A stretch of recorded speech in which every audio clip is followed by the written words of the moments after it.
O level में बच्चों जो सबसे कॉम्प्लिकेटेड और कठिन पेपर होता है वो है आपका M3, यानी कि ओ लेवल पाइथन का पेपर। आप लोगों को प्रैक्टिकल के बारे में पता ही है कि प्रैक्टिकल एग्जाम्स अपकमिंग है, और आपको प्रैक्टिकल्स एग्जाम्स के लिए पाइथन की तैयारी कैसे करनी है वो मैं आपको दिखा रहा हूँ। आप पाइथन वाला कोर्स खोल लीजिएगा, हमारा एप्लीकेशन खोलिएगा आइस एकेडमी, और इस पाइथन के कंटेंट में चले जाइएगा। कंटेंट में आप लोगों को सबसे पहले तो लाइव क्लासेस जो अभी हुई हैं जुलाई की वो आपको मिल जाएंगी। ये सारे शॉर्ट लिस्टेड हैं, कोर्स शॉर्ट मतलब कह सकते हैं। अगर आपके पास 10 दिन का टाइम है तो आप आराम से इसे कर पाएंगे। दूसरा, हम लोगों ने पाइथन का क्रैश कोर्स तो अपलोड कर ही रखा है पहले से, डिटेल वीडियोस भी हैं, अगर आप फैकल्टी हैं तो आप पढ़ा सकते हैं। MCQ प्रैक्टिस सेट भी आपको इसी में मिल जाएगा, ऑनलाइन टेस्ट भी मिल जाएगा, ओल्ड पेपर भी मिल जाएंगे, और ये है प्रैक्टिकल वाला फोल्डर। इस प्रैक्टिकल फोल्डर में नेलेट ने अपनी तरफ से एक पेपर दे रखा है M3R5 प्रैक्टिकल्स का, और इसमें आपको लगभग 15-16 सवाल मिल जाएंगे जो उन लोगों ने पहले से दे रखे हैं, और ये सवाल में से कई क्वेश्चंस रिपीट होते हैं। तो अभी मैं आप लोगों को ये प्रैक्टिकल वाले क्वेश्चंस करा रहा हूँ। इस बीच इसके पहले मैंने कई सारे प्रैक्टिकल्स के वीडियोस इसमें अपलोड किए हैं, जिसमें पुराने कई सारे पेपर सॉल्व किए हैं। आप इन वीडियोस को जरूर देख लीजिएगा, ये 100% बेनिफिशियल होंगे। पहले सवाल से शुरू करते हैं। इन सवालों को बच्चों मैं आप लोगों के लिए एक PDF फाइल में भी बना के दे रहा हूं, जो हर आदमी एक्सेस कर पाएगा। तो आप लोग अगर इस PDF को एक्सेस करना चाहते हैं तो आप ऐप खोलिएगा, ये कोई पेड PDF नहीं है, ये फ्री ऑफ कॉस्ट है। ऐप खोलने के बाद आप लोग इस PDF को डाउनलोड कर सकते हैं, और उसके लिए फ्री नोट्स करके उसमें एक ऑप्शन मिलेगा जहां से आप लोग ये PDF डाउनलोड कर पाएंगे। अब चलिए मैं पहले क्वेश्चन को दिखाने जा रहा हूं, और ये पहला क्वेश्चन है कि आपको एक एमस्ट्रॉन्ग नंबर का प्रोग्राम बनाना है। एमस्ट्रॉन्ग नंबर का मतलब समझिए कि क्या होता है। जैसे यहाँ पर एक नंबर है, वो अपनी जैसे यहाँ पे लिखा हुआ है 370। अब 370 में बेसिकली आप लोगों के कितने नंबर्स हैं? 3 नंबर हैं। तो इसको एमस्ट्रॉन्ग नंबर तभी कहेंगे, वैसे तो ये मैंने पूरा समझा दिया था, फिर भी देख लीजिएगा। इसको एमस्ट्रॉन्ग नंबर तभी कहेंगे जब 3 की पावर 3 प्लस 7 की पावर 3 प्लस 0 की पावर 3 ये पावर में लिखा हुआ आपको मिल जाए। इन तीनों को अगर हम मल्टीप्लाई करेंगे तो सॉल्व करेंगे तो 370 फिर से आ जाएगा। इसी को कहते हैं एमस्ट्रॉन्ग नंबर। तो चलिए देखते हैं कि ये कैसे सॉल्व करेंगे। बहुत ही आसान है ये, और हम लोगों ने इसके लिए आइडियली शेल खोल लिया। आपको कोडिंग करने के लिए सबसे पहले एक नई फाइल ले लेनी चाहिए, और उस फाइल में हम लोग एक कोड हम लोग टाइप कर लेते हैं। सबसे पहले पाइथन प्रोग्रामिंग का है। अब अगर आप लोग गौर से देखें तो मैंने यहाँ पर एक फंक्शन बनाया है, और इस फंक्शन का नाम ही है इज एमस्ट्रॉन्ग। उसके बाद जो हैश करके आप लोग देख पा रहे हैं बच्चों, ये सारे के सारे कमेंट्स हैं, आपको ये वहां पे नहीं लिखने होंगे क्योंकि इतना टाइम नहीं दिया होगा। और यहां से हमारा दो फंक्शन है, एक फंक्शन है एंगस्ट्रॉम नंबर चेक करने का, और दूसरा फंक्शन है प्रिंट निकालने का। दोनों को ही यूज करना है। तो स्टूडेंट्स आप लोग देख रहे होंगे कि सबसे पहले यहाँ पे इनपुट करने के लिए दिया गया है। इसका मतलब समझिए कि आप लोग जब प्रोग्राम चलाएंगे तो लिख कर आएगा enter the start of the range, कहां से शुरू करना है, एंड ऑफ द रेंज कहां तक के नंबर्स का एमस्ट्रॉम निकालना है। क्लियर?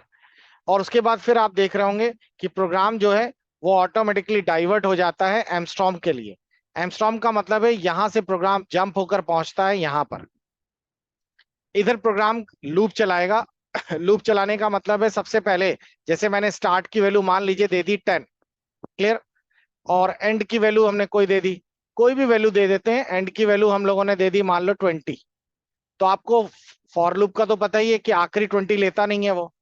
तो इसके लिए हमें 20+1 लिखना पड़ता है, तभी वो 20 तक, क्योंकि फॉर लूप में आखिरी नंबर नहीं वो कैलकुलेट करता रेंज में। अब वो चेक करेगा क्या ये एमस्ट्रॉम नंबर है। उसके लिए वो क्या करेगा, सबसे पहले प्रोग्राम यहां जाएगा। अब हम लोगों ने यहाँ पे 10 लिखा हुआ है, भाई स्टार्ट कहाँ से हुआ? 10 से। तो नंबर पास होके पहुंचा 10 में। अब 10 में वो पावर में मल्टीप्लाई हुआ। इसका मतलब क्या होता है बच्चों? इसका मतलब होता है टू दी पावर। जैसे x, और मैंने यहाँ पर ये लिख दिया, तो इसका मतलब होगा x⁻³ साथ ही साथ ये नंबर्स जो है वो सम ऑफ क्यूब्स चेक कर रहा है। जब ये सम ऑफ क्यूब्स क्वालिफाई करता है, वो चेक करता है कि हाँ ये और ये दोनों बराबर हैं, तभी वो दिखाएगा कि एमस्ट्रॉम है, अन्यथा नहीं है। तो अब अगर मैं इसको रन कराता हूं प्रोग्राम को, तो बोल रहा है स्टार्ट कहाँ से करना है, स्टार्ट करने का कोई रेंज बताइए। तो मैंने यहाँ पर एक कोई भी रेंज दे दी, जैसे for example 100 they the, starting the range. और उसके बाद मैंने यहाँ पे 500 दे दिया, तो प्रोग्राम ने दिखा दिया कि ये नंबर जो है आपके एंगस्ट्रॉम नंबर की रेंज में आते हैं। क्लियर? तो आपको आउटपुट देखने को मिल गया इस तरीके से। इसकी एक फोटो जरूर ले लीजिएगा, और वैसे मैं इसका एक पीडीएफ अपलोड करूंगा। सेकंड क्वेश्चन जो है बच्चों, उसमें हम लोग देखने जा रहे हैं कि हमें एक फंक्शन बनाना है। इन्होंने साफ साफ लिखा है कि आप एक फंक्शन बनाइए sum of n number of series के। ये सीरीज वाला क्वेश्चन कई बार आएगा आपको। देखिए ये भी सीरीज का है, ये भी सीरीज है, और सीरीज का क्वेश्चन का सबका एक ही लॉजिक होता है जो अभी आप लोग देखेंगे। इन्होंने कहा है कि हमें एक कोई नंबर इनपुट कराना है और उसकी एन टर्म तक सम ऑफ सीरीज करनी है। आप क्वेश्चन पहले समझ लीजिए कैसे होगा। मान लो यूजर ने एक्स की वैल्यू दे दी 2, आप सीरीज नीचे देखिएगा, और उसे एन टर्म तक चाहिए। एन टर्म मतलब 5 मान लेते हैं, तो यूजर दो नंबर डाल रहा है, एक एक्स का और एक एन का। एक्स की वैल्यू 2 डाल दिए तो पहला नंबर होगा 2 प्लस दूसरा कौन सा होगा, देखिए यहाँ पे ऑल्टरनेट दिया है 2 मल्टीप्लाई 3, 2 मल्टीप्लाई 3 अपॉन 3 फैक्टोरियल। फिर क्या है 2 मल्टीप्लाई 5 अपॉन 5 फैक्टोरियल। इस फॉर्म में आप लोगों का प्रोग्राम प्रिंट होगा। क्लियर हुआ? तो ये नंबर 1 हो गया, नंबर 2, नंबर 3, नंबर 4, नंबर 5, 5 तक जाएगा, और इसका जो टोटल सम होगा वो आपके स्क्रीन पर आना चाहिए। इस लॉजिक का बस एक सिंपल सा लॉजिक ये है कि आपको ये वाला फॉर्म पकड़ के रखना है, s प्लस एस एन। पहले हम लोग s की वैल्यू शुरुआत में 0 कर देते हैं। s की वैल्यू 0 करने से क्या होगा, जब प्रोग्राम चलेगा तो पहली बार s की वैल्यू 0 होगी। अब ये n सॉल्व कर लेते हैं, n जो भी होगा हमारा, n जब सॉल्व कर लेंगे, जैसे मान लीजिए कि हम लोगों ने n को सॉल्व करने के लिए हमने x की पावर n मान लिया, तो जो भी प्रोग्राम होगा वो सॉल्व होगा। जैसे कि यहां पर फॉर एग्जांपल 2 की पावर 1, तो s प्लस 2 की पावर 1 यही हो गया इसका। ये 0 है, 2 की पावर 1 कितना हो गया 2, तो s की नई वैल्यू कितनी हो गई 2। अब प्रोग्राम जब दोबारा जाएगा तो इस बार पुराना वाला s2 हो चुका है, ये 2 है, और n की वैल्यू एक बढ़कर हो गई, यानी कि 2 की पावर 2, तो ये 4 हो गया। 4 और पुराना वाला 2 जुड़ के कितना हो गया 6। तो पीछे वाले वैल्यू से अगली वैल्यू ऐड होती रहेगी। बस ये लॉजिक आप लोग ध्यान रखिएगा, s equal to x plus n वाला। अब इसके बिहाफ पर हम लोग क्वेश्चन देखते हैं कैसे सॉल्व किया गया। ये है हमारा आउटपुट। यहां पर देखिए दो वैल्यू इनपुट की है यूजर से। पहली वैल्यू x में जाके स्टोर कर दी है, और कितने टर्म्स तक लेना है वो वैल्यू कहां जाके स्टोर कर दी है n में। यहां पर हम लोगों ने sum of series x comma n एक फंक्शन है जो कि यहां पे कॉल किया गया है, और कॉल करने के बाद प्रोग्राम ऊपर जाएगा जहां से आपको फंक्शन दिखाई देगा यहां पर। अब जैसा मैंने आपको बताया था कि यहां पर हम लोगों ने x की वैल्यू 2 ले ली है और n की वैल्यू 5 ले ली है, तो ये यहाँ 2 जा गया और यहाँ 5 हो गया। आप देख रहे होंगे कि यहां पर भी हम लोगों ने वही यूज किया है। इस लाइन का मतलब यही हुआ, sum equal to sum plus term. हम लोग इसको इस तरह भी तो लिख सकते हैं, प्लस इक्वल टू।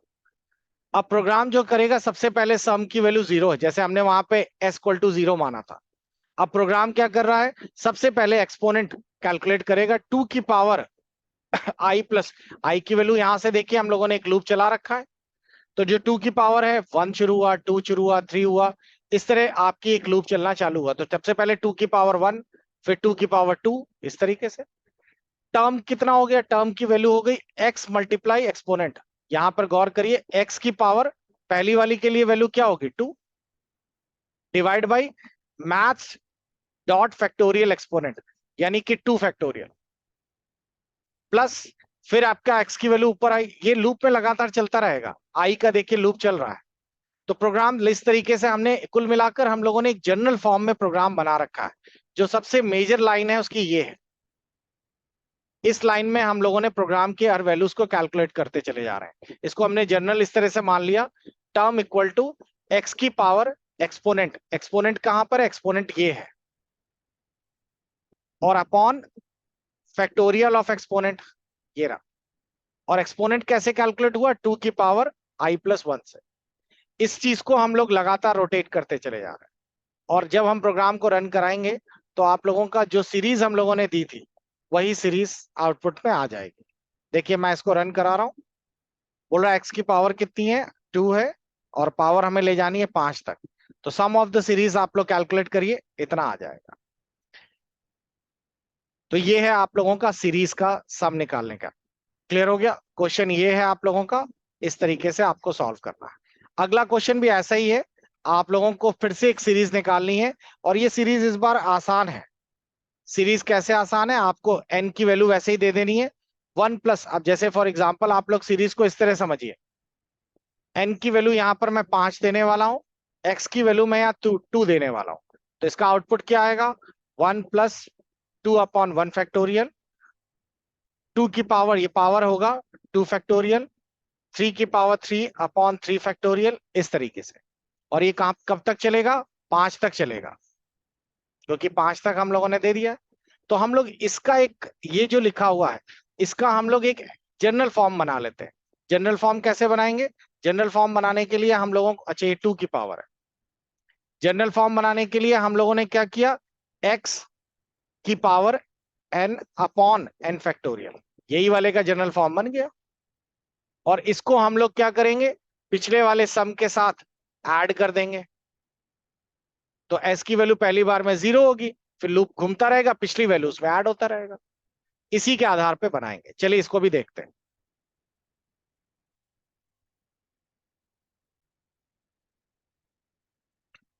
चलिए देखिए बच्चों, ये प्रोग्राम कैसे काम करेगा एक बार फिर से देख लेते हैं। हमारे पास एक सम ऑफ सीरीज है, फैक्टोरियल बेस्ड। सीरीज ऐसी है, 1 फैक्टोरियल एक्स की पावर 2/2 फैक्टोरियल, एक्स की पावर 3/3 फैक्टोरियल, और ये n टर्म्स तक जाएगी। अब हम लोग प्रोग्राम में जब रन करेंगे तो हमें दो वैल्यू चाहिए यूजर से। कौन कौन सी वैल्यू चाहिए? एक्स और एन, ये दो वैल्यू मिल गई। यहां पर हमने एक फंक्शन बना लिया, सम एक्स कॉमा एन। मान लीजिए एक्स की वैल्यू मैंने 2 दे दी, एन की वैल्यू 5। तो हमारा प्रोग्राम कहां तक जाएगा? 1+2 की पावर 1/1 फैक्टोरियल, +2 की पावर 2/2 फैक्टोरियल, +2 की पावर 3/3 फैक्टोरियल, डॉट डॉट 5 तक जाएगा। अब ये मैथ क्यों इंपोर्ट कराया? क्योंकि आप लोग देख रहे होंगे हम फैक्टोरियल फंक्शन का इस्तेमाल कर रहे हैं, नहीं तो फिर मैथ डॉट ये यूज ही नहीं करता। अब हम लोगों ने जब प्रोग्राम शुरू किया तो सबसे पहले वही वाला मेथड s=s+, इस पूरे को हम लोग एक फॉर्म में दे देते हैं, और इसका नाम दे दिया है टर्न यहां पर। तो देखिए ये लाइन है ना, सम प्लस इक्वल टू टर्म्स।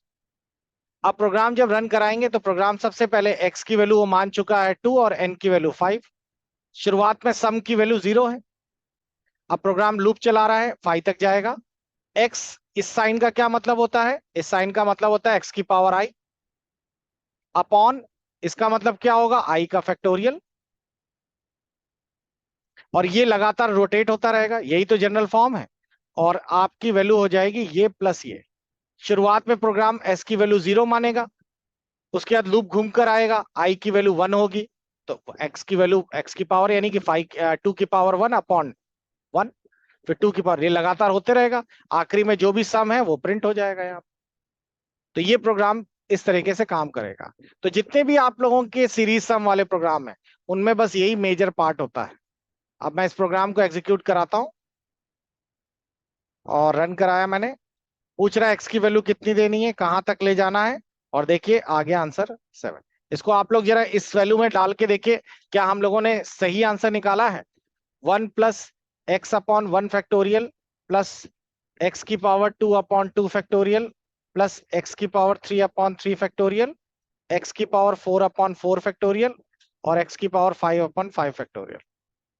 तो अब अगर आप x की वैल्यू 2 और y की वैल्यू, n की वैल्यू 5 लिखेंगे, तो ये प्रोग्राम यहां तक काम करेगा। तो ये हो गया आपका अगला क्वेश्चन। क्लियर हो गया सभी को? चलिए आगे बढ़ते हैं नेक्स्ट क्वेश्चन पे। नेक्स्ट क्वेश्चन देखते हैं बच्चों क्या था। अगला क्वेश्चन है हमारे पास, write a program to multiply two numbers by repeating additionally. यानी कि अगर मैं यहां पर 6 × 7 कर रहा हूं, तो हम लोगों ने तो बेसिकली 6 × 7 का मतलब मैथमेटिक्स में क्या होता है? 6 को 7 टाइम बार ऐड कर दो। भाई हम लोग तो मैथमेटिक्स में भाई टेबल जानते हैं ना, तो हमने डायरेक्ट कर लिया। अगर मैं 2 × 4 लिखता हूं तो इसका मतलब है 2 को 4 टाइम्स लिखा गया है, यही तो मतलब होता है। अब इस काम को शॉर्ट करने के लिए हमने मल्टीप्लाई पढ़ रखा है। तो उन्होंने यही कहा कि अगर मैं 6 × 7 लिखूं तो 6 को 7 बार ऐड करके निकाला जाए। आप लोग इस प्रोग्राम को सीधा सीधा नहीं मल्टीप्लाई कर दिया a × b, वो गलत हो जाएगा। तो इस क्वेश्चन को हम लोग देखेंगे कि ये क्वेश्चन कैसे काम करेगा। इसे कहते हैं रिपीटेड एडिशन। तो रिपीटेड एडिशंस के लिए बहुत ही सिंपल सी वैल्यूज है, वही तरीका है जो अभी तक हम लोग करते आ रहे थे, और उस तरीके के अंतर्गत हम लोग पहुंचते हैं अपना, ये रखो। मैं इस क्वेश्चन को साथ ही साथ लिख भी देता हूं तो आपको आसानी हो जाएगी। नेक्स्ट क्वेश्चन नंबर हमारा कौन सा है, ये फोर्थ है शायद से, और इस पे हमारे पास प्रोग्राम है ये। अच्छा, ये पीडीएफ आप लोग वहां से ले लीजिएगा, थर्ड है शायद से, हाँ।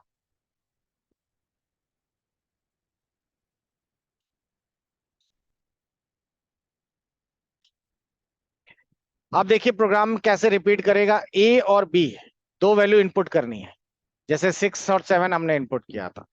प्रोग्राम में यहाँ पे दिया है फंक्शन, और ये फंक्शन वैल्यू यहाँ पे गई। मैं एग्जांपल में लेके चलता हूं, 6 और 7, तो ये हो गया 6, ये हो गया 7। अब प्रोग्राम में रिजल्ट की वैल्यू वही है, S equal to S plus result, यार इसमें एस की जगह रिजल्ट दे दिया और यहाँ ए दे दिया है। ए की वैल्यू पीछे वाले से ऐड होती रहेगी, कितनी बार, 7 बार। प्रोग्राम का लूप चल रहा है जब तक कि बी ना आ जाए, और बी वैल्यू क्या है, 7। अब मैं इस प्रोग्राम को रन कराता हूं, सेव कर लो, और इस प्रोग्राम में सबसे वैल्यू मैंने दे दी 6 और दूसरी वैल्यू मैंने दे दी 7। तो देखिए 42 आ गया। अब एक बार चेक कर लेते हैं ये 42 आया कैसे है। सबसे पहले ए की वैल्यू कितनी है, ए की वैल्यू है 6 और बी की वैल्यू कितनी है, 7। यहां पर रिजल्ट, रिजल्ट की वैल्यू पहली बार में क्या है, रिजल्ट को मैं आर लिख रहा हूं, आर की वैल्यू 0 है, और यहां पर आर की वैल्यू क्या लिखी हुई है, आर की वैल्यू लिखी है आर प्लस ए। याद रखिएगा ये ए जो है, ये आप लोगों का बार बार रिपीट हो रहा है, और कहां तक जा रहा है, ये फॉर का लूप जो देख रहे हैं वो बी तक जाएगा। तो सबसे पहले आपकी लूप जो है उसमें ए की वैल्यू 6 है, आर की वैल्यू कितनी शुरुआत में, 0। तो पहली बार आर की वैल्यू कितनी हो गई, 0 + 6। प्रोग्राम ऊपर गया भाई सेकेंड टाइम के लिए, बी तक जाना है ना, बी मतलब कितना, 6 बार घूमे, 7 बार घूमेगा, सॉरी। तो 7 बार घूमेगा, तो अगली बार प्रोग्राम की वैल्यू, आर की वैल्यू कितनी हो चुकी है, 6 हो चुकी है। फिर प्रोग्राम जब ऊपर जाएगा तो आर इक्वल टू 6 और अगला वाला भी 6 आ गया। ठीक, सेकेंड बार घूम चुका है ना, हर बार ए ऐड हो रहा है, तो आर की वैल्यू अब नई वाली कितनी हो गई, 12। फिर आर आया, फिर 12 + 6, तीसरी बार लूप घूमा, चौथी बार घूमा, 7 बार घूमेगा, 7 बार 6 6 6 ऐड हो गया, वही 6 प्रिंट हो गया, 42 आ गया। क्लियर हुआ, इस तरीके से आपका ये प्रोग्राम रन करेगा। तो बच्चों ये मैंने क्वेश्चंस आपके बहुत सारे कराऊंगा, मैं अभी इसी में और ऐड करता रहूंगा, आप उस पीडीएफ को जरूर डाउनलोड कर लीजिएगा, उसमें आपको सीधा क्वेश्चंस मिल जाएंगे। मिलते हैं अगली बार के लिए, गुड बाय, टेक केयर।